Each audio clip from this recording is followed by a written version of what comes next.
عیسیٰ جلودی یہ مامون کی فوج میں ہے۔ جو چند افراد گئے امام علیہ السلام کو مدینہ سے مرو لایا جائے، اس میں ایک فرد عیسیٰ جلودی بھی ہے، اور یہ پہلے بھی کسی وقت میں ہارون کے حکم سے مدینہ گیا، مدینہ میں گیا، اور ہارون نے اس کو حکم دیا تھا کہ آپ نے اہل بیت علیہم السلام کے گھروں میں جو کچھ ہے آپ نے لوٹ کے لانا ہے، حتیٰ کہ خواتین کے پاس جو زر و زیور ہے وہ بھی آپ نے لے کے آنا ہے، ایک لباس کے علاوہ بنی ہاشم کے گھروں میں کچھ نہ رہے۔ یہ ہارون نے حکم دیا۔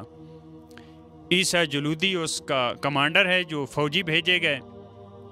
جب در اہل بیت پہ پہنچے، امام رضا علیہ السلام دروازے کے سامنے کھڑے ہو گئے۔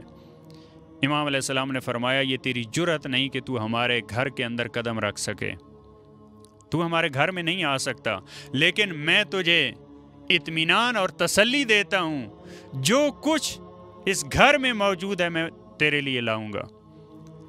ایک کپڑے کے علاوہ، ایک لباس کے علاوہ گھر میں کچھ نہیں رہے گا، کیونکہ ظالم کا دستور تھا، حکم تھا۔ امام علیہ السلام نے جو کچھ گھر میں موجود تھا وہ اس کو دے دیا، یہ لے کے واپس آیا۔ جب امام علیہ السلام ولی عہد بن چکے، ان خاص شرائط کے تحت آپ کے سامنے عیسیٰ جلودی نے مامون کی مخالفت کی۔ آپ کو پتہ ہے عباسیوں کا جو مشکل بنی مامون کے ساتھ۔ ایک دن دربار لگا ہے، مامون تخت پہ بیٹھا ہے، ساتھ امام رضا علیہ السلام بھی بیٹھے ہیں، تشریف فرما ہے مولا۔ عیسیٰ جلودی کو لایا گیا، وہی جو امام علیہ السلام کے دروازے پہ گیا اور لوٹنے گیا تھا اہل بیت کے گھروں کو۔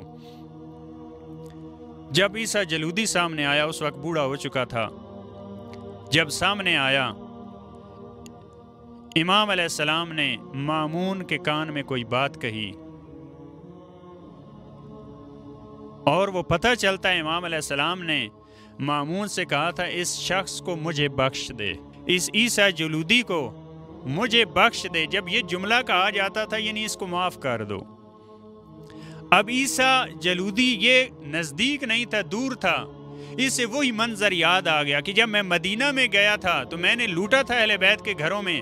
آج امام رضا علیہ السلام مامون سے یقیناً یہی کہہ رہے ہیں، کسی اور کو معاف کرتا ہے تو کر دے، عیسیٰ کو معاف نہ کرنا۔ یہ اس کی اپنی سوچ ہے، یہ اس کی فکر ہے۔